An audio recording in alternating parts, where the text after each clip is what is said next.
más allá de la percepción personal, qué es lo que es común a todos. Y lo que es común a todos es lo insoportable de no saber. Eso es común a todos. El ser humano, desde la más remota prehistoria, no soporta no saber. Tiene que saber lo que le pasa a su entorno. Y de ahí nace el mito.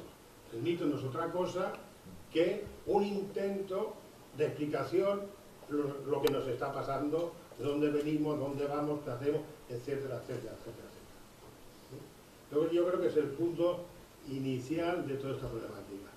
Sabéis que después del mito viene la historia como forma de explicación, luego viene la filosofía, etcétera, etcétera, luego viene la sociología y tal, y me estaba acordando justamente de un libro muy famoso en Estados Unidos en los años 60, que luego aquí en Europa nos tuvimos que tragar todos los estudiantes de sociología, que era justamente la construcción real de la sociedad. Cómo la realidad se construye. Y el que no aprendía ese libro podía cerrar y pasarse a otra facultad, pero en sociología no pasaba. Quiero decir que esa, digamos, pasión por explicarnos es, digamos, eterna. Lo que varía es el medio con que se hace, el instrumento con que se hace, y posiblemente también lo que varía es el agente de la explicación. Es decir, si antiguamente, cuando el mito era el chamán que lo hacía, y luego fueron los curas quienes hacían la explicación por la religión, y luego fueron los grandes reyes, grandes poderes, y luego los filósofos, etcétera, etcétera, uno podría tener la sensación, y digo bien, sensación o ficción, de que ahora la explicación la podemos hacer todos.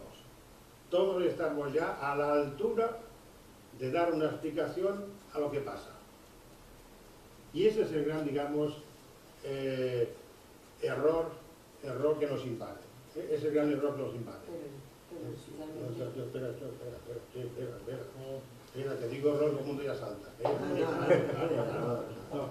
Y digo error porque la explicación no es lo mismo, como decía antes Teresa, cada uno tiene su fantasma y ahí uno ni entra ni sale, es el suyo, y ahí nadie tiene nada que decir. Y otra cosa es cuando colectivamente queremos darle un sentido, un encuadre a lo que está pasando y por qué está pasando, etcétera, etcétera.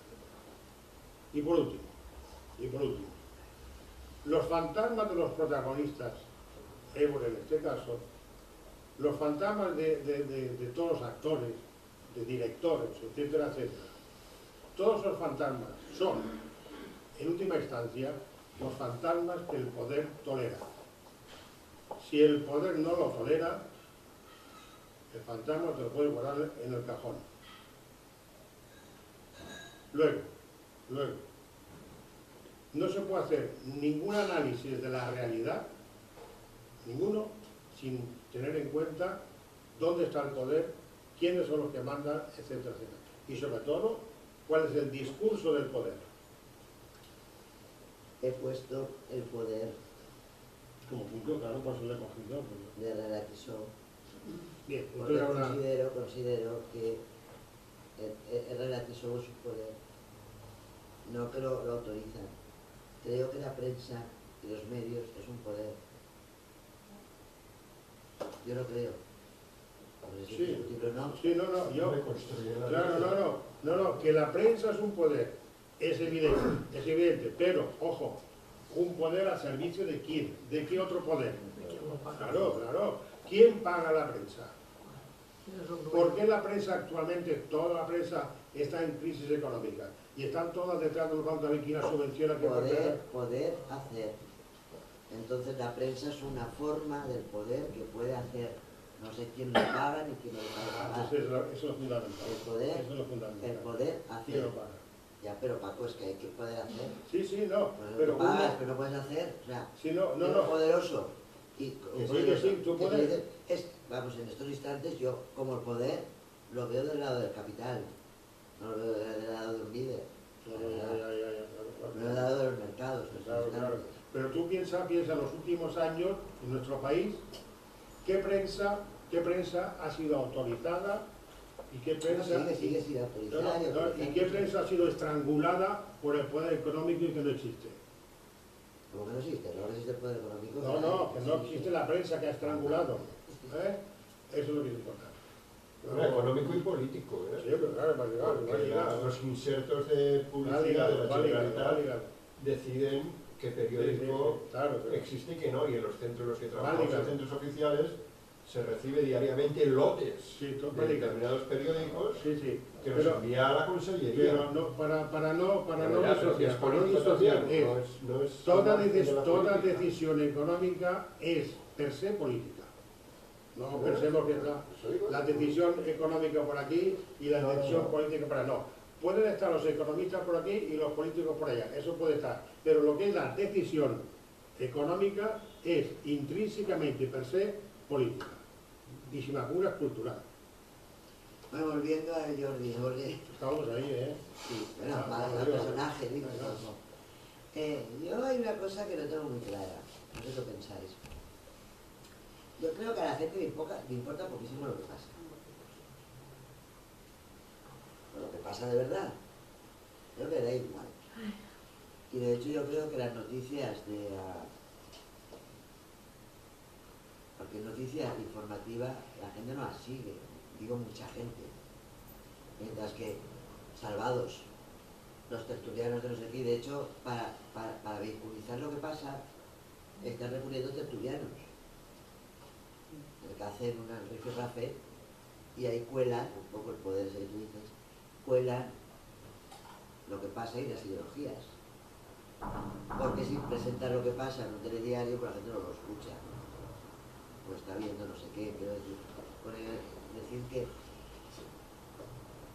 la cuestión de a la gente le importa lo que pasa, pero a la gente sí que le importa cómo goza la gente.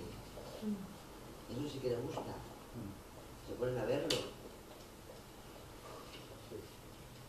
Entonces, Jordi Évole post emisión, hay un comité de ética, dices, ¿no, Rosa? Se ha constituido un comité de ética, sí. Pero yo no lo veo. Pero él está muy divertido. Yo no lo veo muy alterado. ¿Tú no lo has alterado? Es un tema Dijo por la radio el sábado pasado a las 9 de la mañana, dijo algo así: me gusta ser un poco más malo. Me estaba haciendo demasiado bueno. Me estaba haciendo, es que empezó malo. Empezó malo. Empezó con Buena Fuente. Empezó malo. Con Buena Fuente y era el... Empezó malo, se fue haciendo un icono y ahora pues ha roto eso. Y vuelve a mezclar los dos segures, el de Salvados y el de Buena Fuente. Sí, el de Follonero. El Follonero, exacto.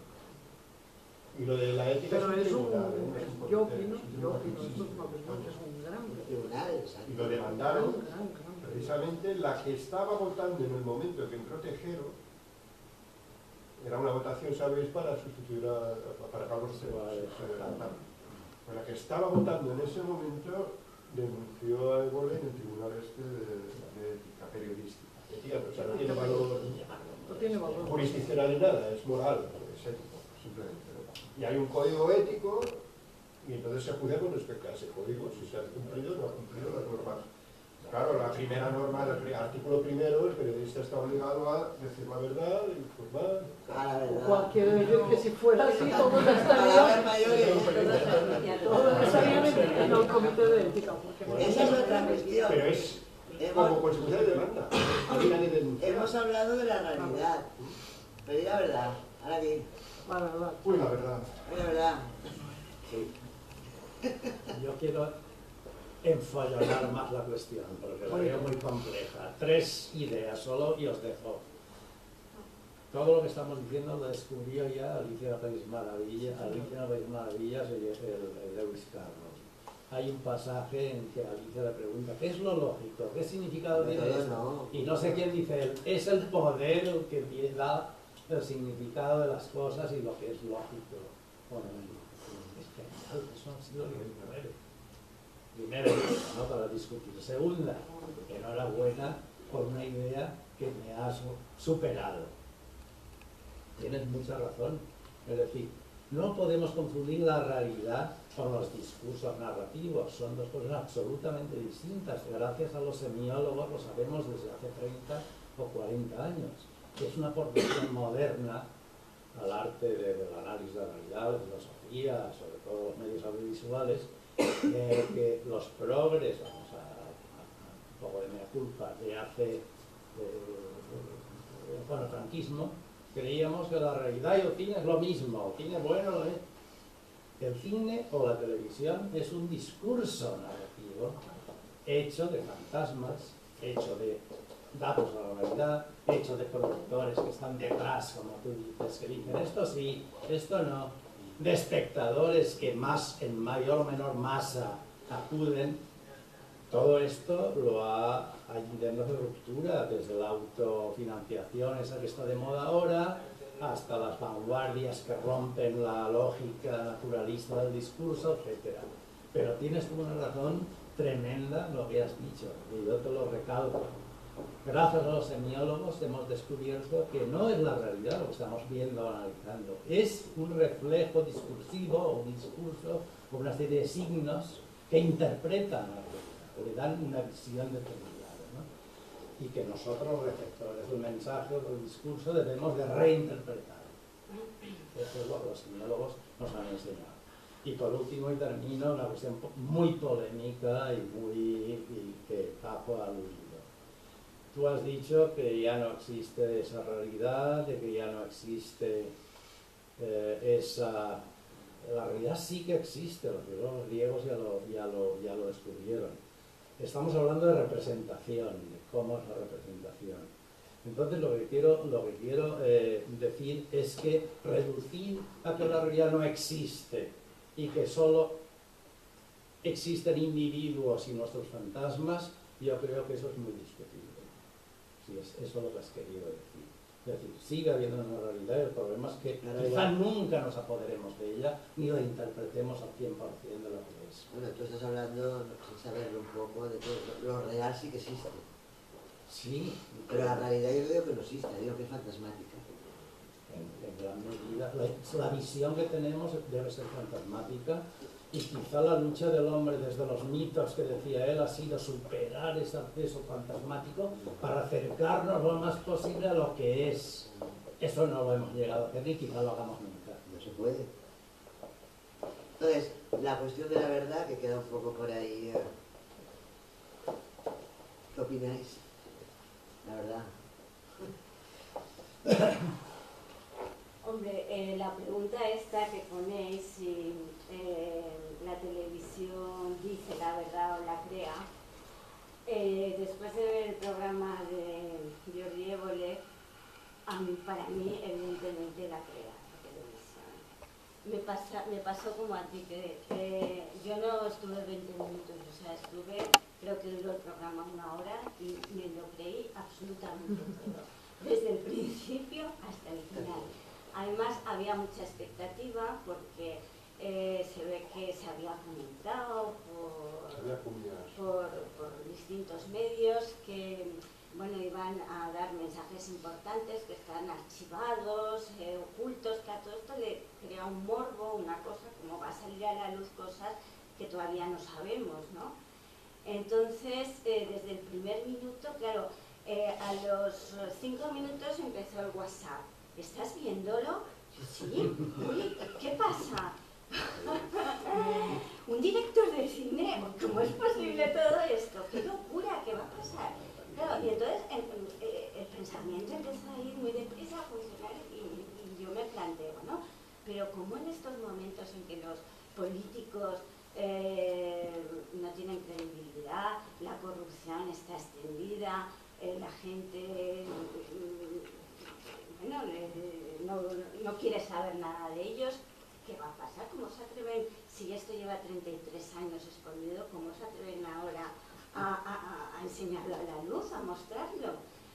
Y pensé, bueno, o quizás es que es ahora el momento, o quizás ahora vamos a salir todos a la calle cuando termine el programa con hoces, ¿no? Porque no tenemos, pero con martillos sí. Precisamente la cabeza a mí lo que me despistó fue Alcalá, Gabilondo. Y No, no, pero yo creo que la moral comunista Espera que termine, me que yo extrañaba, termine. ¿no? Y Alcaraz se prestara. Espera que No, termine. nada, esos fueron mis pensamientos. Luego también pensé, si hay 350 diputados, y están todos, porque precisamente ese día estaban todos, 350 diputados, más luego todos los periodistas, los cámaras que hay aquí, el director de cine y tal, como la Casa Real, ¿cómo es que todavía nadie se ha ido de la lengua?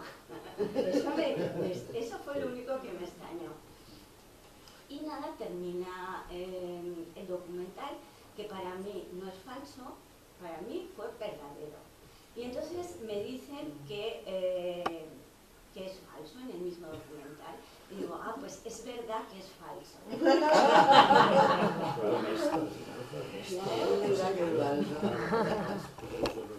Es verdad que es falso. Claro, no, primero es verdad lo que está ocurriendo, lo que ocurrió, y lo están reflejando, lo están contando. Y luego es verdad que es falso. También lo creo todo, desde el primer minuto hasta el último segundo. Yo quería hacer una promesa. Un momentito, hay una palabra Yo para mí lo más importante que tiene este programa es que nos convirtió a todos en sujetos activos, no sujetos pasivos. Sabemos perfectamente que la televisión nos hace sujetos pasivos, nos lo da todo y nosotros no lo tragamos. Y ahí, en ese punto, cuando él crea la controversia de que si esto es cierto o no es cierto, te pone a pensar. Te pone a pensar, sabes perfectamente que ha habido unos hechos, sabes perfectamente que ha habido unos comentarios a través del jefe de la Casa de Reales, Aquino Fernández Campos, como que el rey había intervenido, Julio Anguita también se le cayó el que el rey había intervenido en ese tema. Entonces, te crea un caos, pero al mismo tiempo vas organizando una serie de piezas que te dan un final, que es tu propio final. O sea, te convierte en sujeto activo, pero vamos, para mí es lo que yo saqué de ese documental. No sé si eso... Muy bien. Los convierte en sujetos activos, es cierto. A ver. Había otra palabra. Yo quería preguntar, porque yo no lo vi en el momento, lo vi luego en internet. Pero vosotros que lo visteis en directo, detrás del documental no había un espacio en el que se hablaba de él. Sí. Y había unos invitados. Sí, sí. Y nadie está hablando, yo es que no la he visto, no la he encontrado. Entonces, nadie está hablando de eso. No, Es que no se habló del documental. No se hizo ninguna No, referencia al no. documental. No era un paso para el documental, No. Se dijo que sí, se dijo que luego habría una conversación y una tertulia sobre el documental. Pero no se nadie habló. Se habló sobre no todo de la explicó. modificación, de las posibilidades que había de modificar la Constitución. Sí, o sea, no tenía nada que ver. Bueno, tenía que ver un poco. Sí, También, no, porque No fue la pregunta sobre es- el mismo mi documental. pregunta es distinta, si tiene que ver con, o si no, porque si tiene que ver, el documental no está acabado hasta que se acaba el programa. O sea, habría sido la hora de documental más toda la charla que hubiera después. Si se trataba de dos programas distintos, el documental acaba ahí, y claro, las conclusiones que se puede sacar son completamente distintas. Por eso, porque yo estaba todo el rato pensando, bueno, pero luego eso daba pie a hablar muchísimas cosas, a que él se explicara y que dijese realmente por qué había hecho las cosas, por qué no, qué es lo que buscaba, porque también a lo mejor hay que preguntarse qué es lo que está buscando.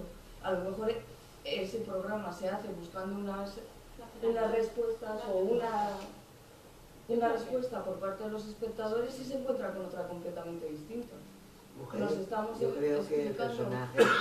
personaje de Jordi Évole es bastante, o sea, lo que ha dicho Rosa antes, yo antes era malo, es bastante provocador, él sabe de eso. Sí, la Luego lo hace muy provocación bien y se ha está... vuelto a hacer otra vez malo, porque él tiene mucho. No, bueno, eso lo ha contado a posteriori. ¿Quién? El día que emite el programa no dice esto lo he hecho porque quiero ser malo. No. Viendo las repercusiones que se han dado después... Pero que no le envía de nuevo, digo. No, claro que no. El Pero, fueguero es una persona que... sí, no, sé quién es, pero me refería a eso, que no era... que a lo mejor ¿por qué se permite un programa de este tipo? Bueno, como bien ha dicho Paco, el poder decide. A lo mejor los que estaban decidiendo no esperaban las respuestas, esperaban respuestas evidentemente por parte de todos nosotros, pero a lo mejor no las que se estaban dando. Vamos a ver, yo quiero hacer un ejercicio de pensar qué es lo que el poder decide. Sería lo que el poder decide, una máxima, ¿sí? ¿Qué es lo que el poder decide? Entonces, con ese ejercicio de pensar eso, voy a pensar qué es lo que el poder decidía en el siglo XX. Y puso en marcha una máquina de goce brutal, unas guerras mundiales de morirse, de muerte, de abusos, de cambios de fronteras, de saltarse todo tipo de acuerdos y de todo. Ahí, y la gente a la guerra. Sí, no dos. Encima la revolución rusa. No eso, además luego la guerra fría, la guerra sigue hoy en día. Pero resulta que ahora, ¿qué es lo que permite el poder? Los reality shows. No sé, no tiene nada de épico, no se puede comparar con la guerra. Tonterías, ¿no? La guerra, pero la guerra es una forma de goce, destruye cuerpos físicos y cuerpos institucionales, como dijo muy bien María del Bruce en la conferencia que estuviste, en lo que la guerra enseña. Pues ahora resulta que tenemos los reality shows. Pues seguro que el poder permite este tipo de goce. Entonces, yo voy a avanzar en el testimonio porque creo que lo que nos deja a todos un poco. Había una pregunta que decía la radio. Pero, un segundo, Teresa, es para aclarar un poco porque nadie le ha contestado a la compañera de aquí de atrás. O sea, cuando se acaba el programa y Jordi Evo le dice esto es mentira y la única diferencia es que yo digo que es falso y otros programas y otras informaciones no lo dicen, sí que hay una serie de explicaciones, no sé si ya en la tertulia, sí, supongo que es en la tertulia, sobre cómo se gesta, cuántos meses dura, cómo se pide la colaboración de una serie de personajes, las dudas de los personajes. Sí que hay una continuación. Para que luego... Forma parte del documental. La cagada de las estrellitas, ¿cómo pudo saber? ¿Entra el teniente coronel? Es imposible saber. Eso es lo mismo que las estrellas de 8 puntos, solo saben los que hemos hecho la vídeo, que es muy difícil. Entonces, que hay una serie de explicaciones. Al final ya ves que es falso, no te lo tienen que contar nada. Pero luego el debate, digamos, es un añadir. No están hablando sobre el documental, están hablando de política, de la Constitución y todo. O sea, realmente el documental acaba antes del debate. Yo quería añadir una cosa sobre la cuestión de los testimonios. A mí me parece, yo me sentí, yo vi hasta tal punto, yo a los 5 minutos me di cuenta, yo me di cuenta cuando salió las penas de los jueces. ¿Os dais cuenta que nunca nos preguntamos el por qué o no decimos el por qué? En ese sentido, voy a avanzar en el mío. Cuando yo lo vi, me encantó, ni me planteé si la verdad mentira ni nada, estaba viéndola encantada de la vida, y sí que fui consciente después, pensé, que a mí por qué me ha gustado tanto, muchísimo.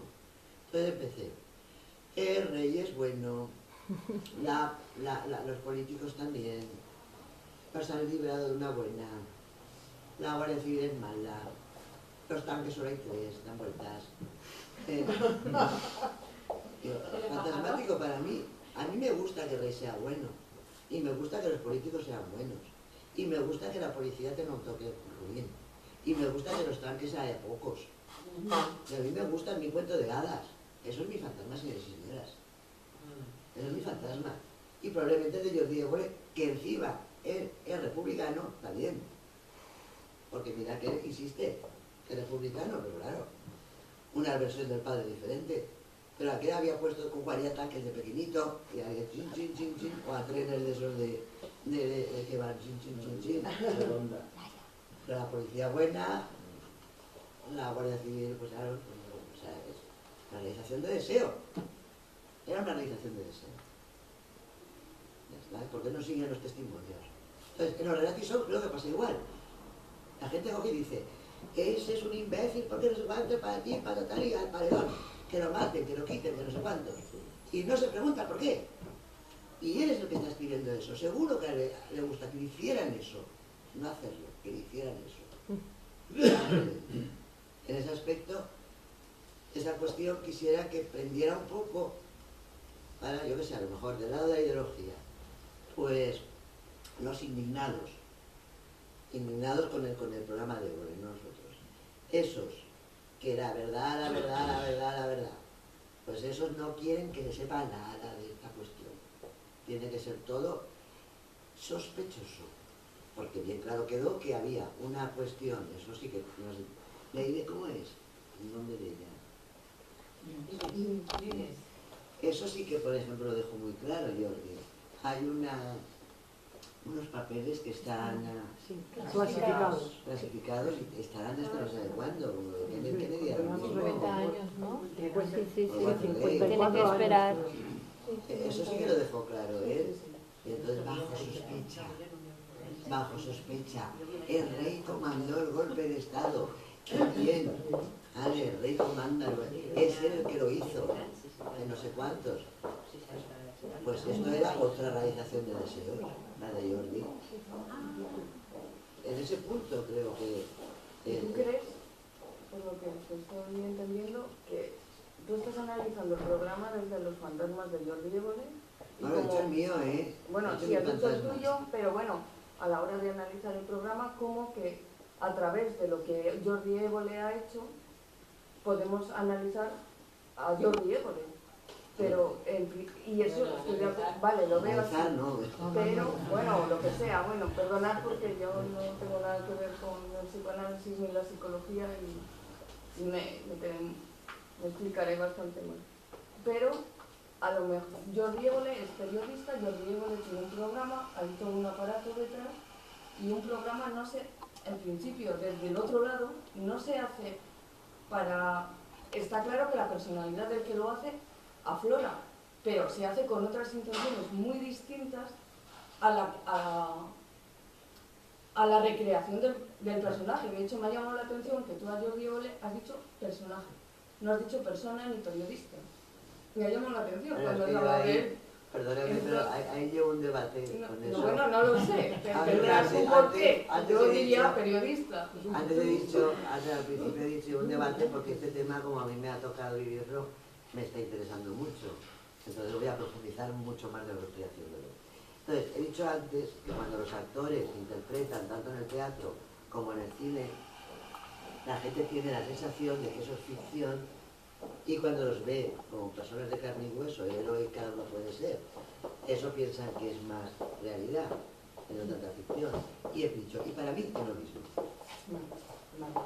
Para mí el personaje y la persona es lo mismo. De hecho, el actor es esa realidad, aunque vehicule una ficción, pero en realidad yo estoy viendo una obra de teatro, estoy viviendo una realidad.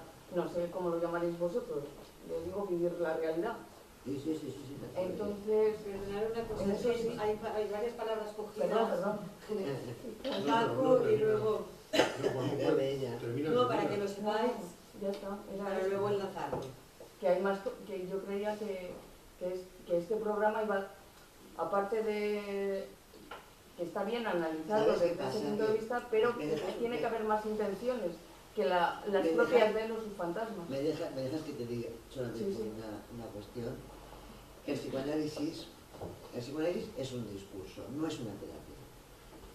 Entonces hay que pasar por la experiencia psicoanalítica, es muy enriquecedora, como no te puedes imaginar, para darte cuenta que si yo estudié medicina, por muchas más razones, además de curar.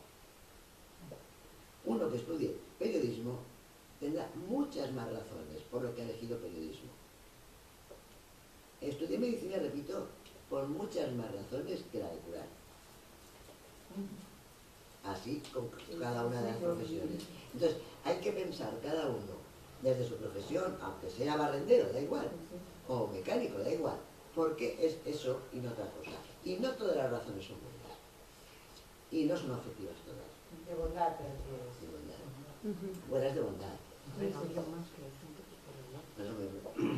Sí, pues yo quería empalmar con lo que acaba de decir aquí la amiga, reciente amiga, y la señora que hay detrás también ha dicho algo sobre el tema, Carmina, sobre los sujetos activos. Bien, yo creo que la clave está justamente entre o me tumbo en el sofá a ver cómo goza aquí y al mismo tiempo gozamos juntos, aunque sea por medio de la pantalla, es un goce imaginario colectivo, o me hago sujeto activo de esta sociedad.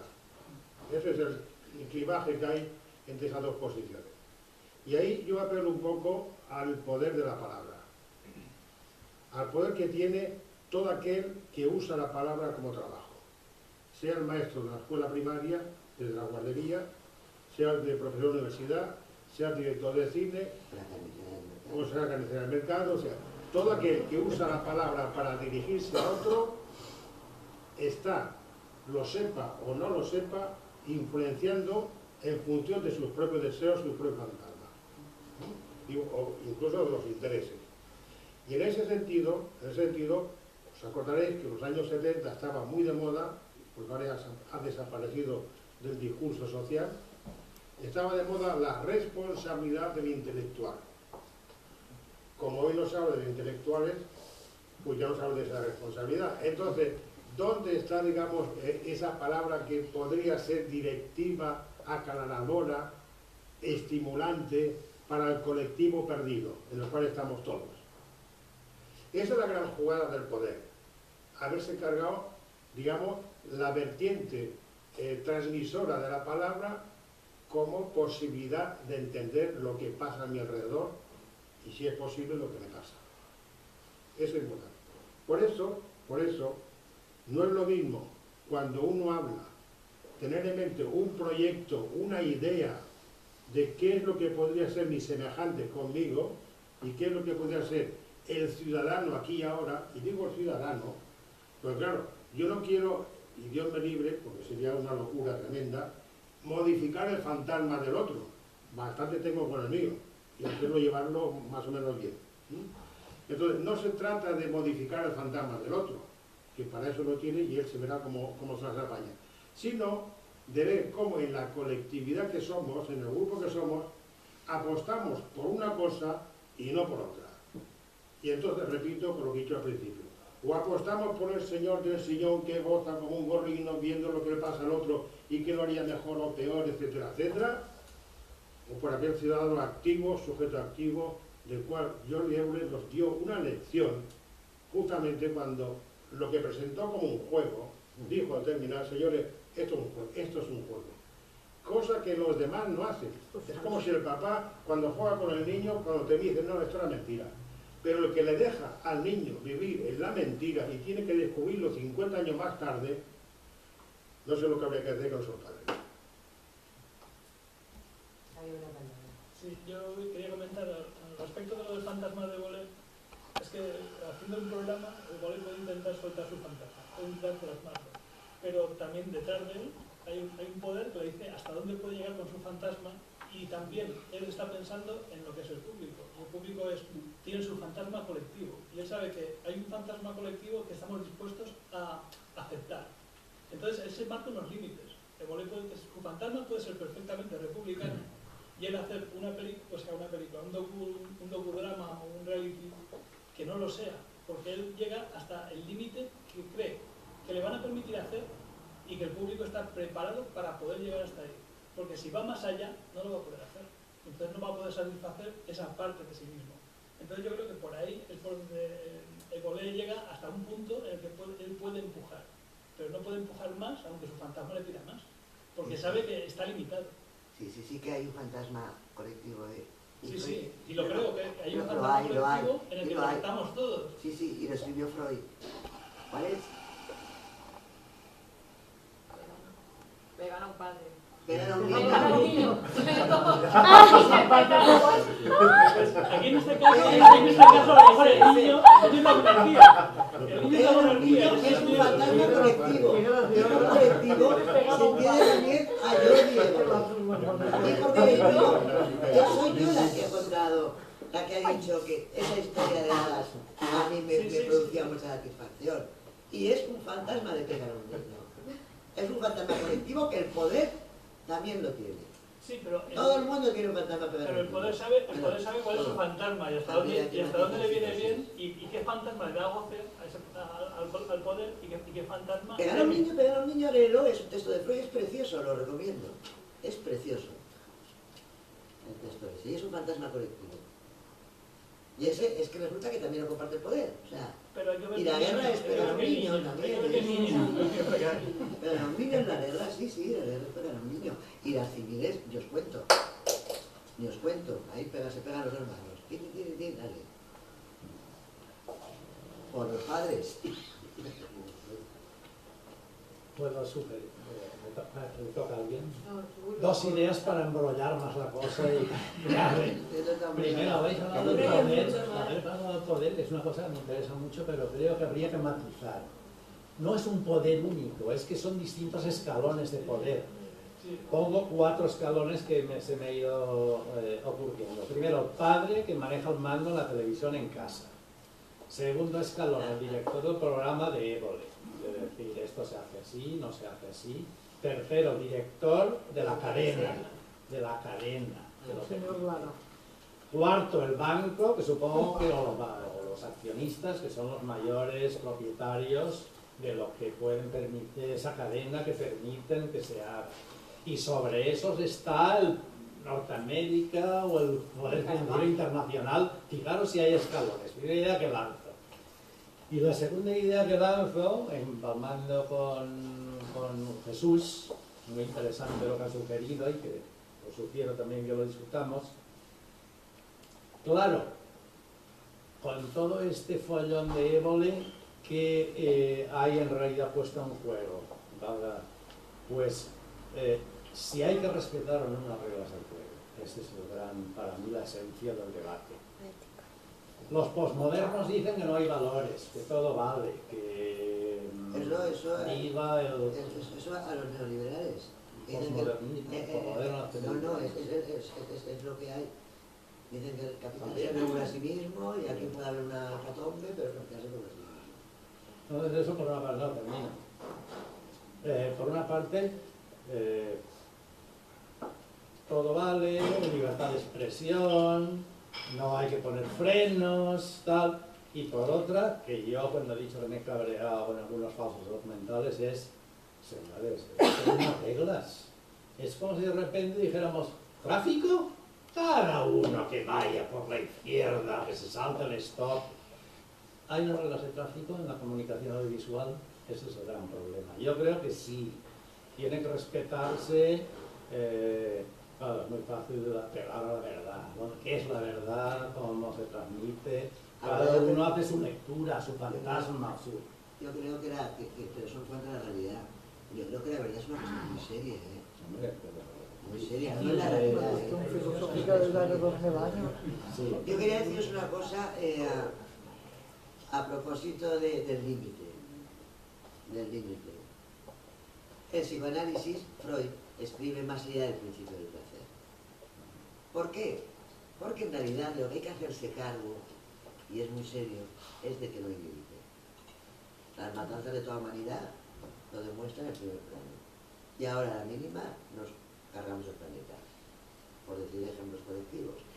Repito, de lo que hay que hacerse cargo es de que no hay límite. Y a ver cómo operamos con eso. Porque por la ideología, poner límites, no te van a seguir. ¿Tú no crees la escala de valores? No, valores hay, digo límite. Valores creo que hay. Límite tecnológico no hay, para destruir todo. Por ejemplo, en el tema que yo he dicho al principio, que no sé si lo he expresado bastante, pero que yo lo que creo que hay un problema, señalo yo, que podría ser el límite de los reality shows, es el que quieren intervenir. Quieren intervenir en las condiciones de goce de la gente. El mismo Jordi nos pone ese programa y quiere intervenir en las condiciones de goce, pero nosotros seríamos ahí. O sea, nosotros seríamos ahí, él sería la productora y nosotros seríamos los de reality show, todos en nuestras casas. Y ese programa va a intervenir en nuestras condiciones de goce. Un poquito, es más discreto, sobreviviendo, bueno, y sobre todo en los Juegos del Hambre, lo veremos muy claramente. Cómo quieren intervenir en las condiciones del goce del sujeto. Eso es muy peligroso. Eso es muy peligroso. A la persona la puede dejar, vamos, pero caos del lado de la locura, de la debilidad mental y de la... o sea, eso es muy peligroso. Pero ese no es el límite que impone la ideología. Eso es decir, ojo con esto. Que esto opera de una forma que a la persona le hace polvo. A la persona le hace polvo. Y como estamos en época de testimonio, que parece que es lo único que importa, es decirles, oye, que la gente que tienes ahí es de carne y hueso. Y ojo que tú estarás en tu casa diciendo, ese es malo, esa es buena, yo que sé, gran hermano, no he visto ninguna, pero imagino que la gente se identificará a diferentes personajes que salen por ahí, ¿no? Y dirán tienes que hacer esto, tienes que hacer lo otro en su casa ellos, y luego escribirán por WhatsApp o por Twitter. Pero esa cuestión de decir, ojo, que esta gente que hay ahí puede salir muy tocada de algo que tiene que ver con... Y encima, puede salir muy tocada y encima tú no estás poniendo el cuerpo en juego. Porque en la guerra la gente sería muy tocada, muerta, herida, sin nada, o violada, usurpada y todo, pero ponía su cuerpo en juego, al menos estaba ahí. Pero aquí es que hemos llegado a estos extremos, y eso ese sería yo el cambio que haría de la idea del límite. No sé, Paco, si estás de acuerdo. Pues sí, con ese matiz. Vamos a ver. Yo no estoy seguro de que el que se pase la vida en un sofá no ponga su cuerpo en juego, desde el punto de vista de la salud. No estoy yo muy seguro de eso, ¿no? Por eso, dice que no solo cortarme un brazo y entonces pongo un límite, no. La cuestión es, como hemos dicho hace un momento, señores, los que tenemos uso de la palabra en una guardería o en un periódico o donde sea, el uso de la palabra que yo tengo, o pienso yo en mi irresponsabilidad o no pienso nada, y como no pienso nada soy irresponsable, lo que digo no tiene importancia, y si el otro se va para allá que le dé igual, porque yo estoy en mi goce personal, por eso digo, o estamos ahí, o digo, no, lo que yo digo, hombre, a lo mejor a este niño le afecta en esta dirección, le afecta en otro, y a esta señora en este otro, y a este otro en este otro. Quiero decir que no es inocente el discurso que tenemos. Y desde esa asunción de la no inocencia, es lo que puede poner límites al goce del otro y el mío. Y no hay límite de goce del otro si primero no pongo goce tope al mío. Esa es la clave. Yo tengo que cortar mi contenido. ¿Cómo paso yo personalmente de esa situación de goce a una situación de deseo y de actividad? Es, si yo estoy en una posición de deseo, el que está a mi lado o va hacia ahí o se va. Si yo estoy en una posición de goce, o se queda conmigo gozando y morimos los dos. El goce, como yo lo decía, el goce es mortífero, si no, ese es el dilema. ¿Hacia dónde encamino mi discurso? ¿Hacia el deseo y poner límites a mi propio goce, o aumentar el goce colectivo del que está allí, del que tengo al lado? Yo soy pesimista. Había una... Yo soy antropológicamente optimista. Rosa, ¿querías una palabra? No, ya ¿Querías? creo que lo he dicho todo. ¿Qué lo he dicho Todo Se se nota que podía. os hacen un ciclo. ¿Se puede matizar eso que acabáis de decir? Perdón. Sí. Somos pesimistas de la realidad, no, optimistas de la voluntad y pesimistas de la razón. No sé si Pesimistas de hay un autor que juega con los conceptos de pesimismo y optimismo, en vez de decir, soy optimista en cuanto a los guiones, soy pesimista en cuanto a la realidad de los fantasmas de la gente, ¿no? Bueno, el primer paso, o sea, en ese aspecto estamos de acuerdo, quiero decir que son dos polos, ¿no? Porque mi pesimismo es que el deseo no es suficiente. para un fenómeno de masas. Por supuesto, para un fenómeno micro, sí. Sí. Si yo tengo un deseo, contagiaré a toda la gente que me rodea. Pero para un fenómeno de masas entero, el deseo, habrá que buscar más. Para la masa está el deseo, lo imaginario y la ideología. Con esos tres componentes las masas se mueven. Y el Freud, el psicoanálisis del yo, lo demuestra perfectamente. Pero bueno, si toda la no es tema creo que en la cena, porque me iba a meter por ahí. No, pero quiere decirte, que le hemos visto en la historia cómo las masas se han movido. Quiere decirte, las masas se mueven, pero muy fácilmente, y siempre se mueven no detrás del palo, sino con la palabra, con discursos. Hitler y Franco y todo lo que tú quieras decir. Quiere decir pero para la masa, incluso lo vimos ahí en un partido de fútbol, para la masa hace falta, además del deseo, mucho imaginario y mucha ideología. Y esos tres componentes mueven columnas. Bien.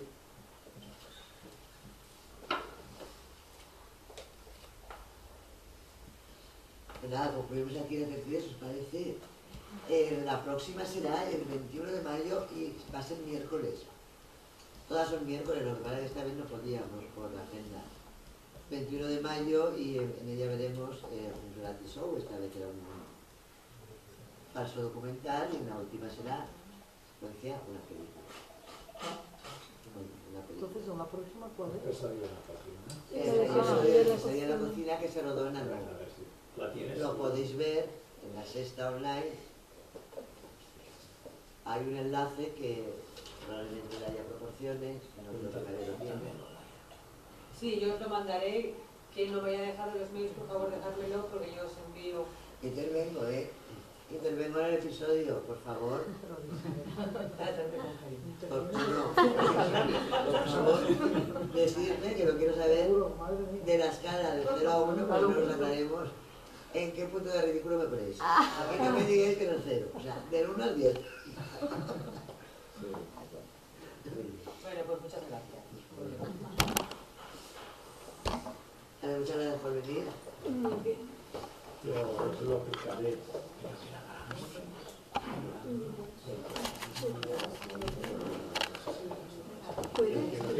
Me ha encantado. Es que esa transformadora es una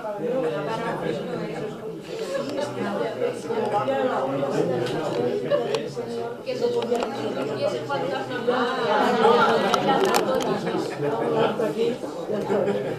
Ay, qué risa, te has levantado, te estaba haciendo un primer plano, te has levantado y de repente las tetas se han salido. Luego lo quitas, cariño.